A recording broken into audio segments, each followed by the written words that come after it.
একজন লোক এক জোড়া কবুতর কিনে তাদের খুব যত্ন করে রাখতে শুরু করল। কবুতরগুলো সুখে দিন কাটাচ্ছে, আর কিছুদিন পর তারা তাদের বাসায় দুটি ডিম পাড়ল। ডিমগুলো সময়মতো ফুটে গেল এবং সেখানে ফুটফুটে দুটি বাচ্চা জন্ম নিল। লোকটি প্রতিদিন কবুতরগুলোকে ভালো খাবার দিত এবং তাদের দেখাশোনা করত। এই সময় দূরে একটি চতুর বিড়াল কবুতরের বাসার দিকে নজর রাখছিল, সঠিক সময়ের জন্য অপেক্ষা করছিল। একদিন সুযোগ বুঝে বিড়ালটি কবুতরের বাসায় হানা দিল এবং দুটি বাচ্চাকে ধরে খেয়ে ফেল। কবুতরগুলো গভীর দুঃখ পেল এবং লোকটিও খুব কষ্ট পেল। এরপর লোকটি একটি উপায় বের করল। সে কবুতরের বাসার চারপাশে শক্ত জাল দিয়ে ঘিরে দিল, যাতে ভবিষ্যতে কোনো শিকারী প্রাণী সেখানে প্রবেশ করতে না পারে। কিছুদিন পর কবুতরগুলো আবার দুটি ডিম দিল এবং এবারও নতুন দুটি বাচ্চা জন্ম নিল, কিন্তু এবার তারা নিরাপদে ছিল।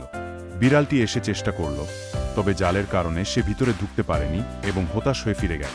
অবশেষে লোকটি তার কবুতরদের নিয়ে সুখে শান্তিতে দিন কাটাতে লাগল, আর কবুতরগুলোও নিরাপদে বেড়ে উঠতে লাগল।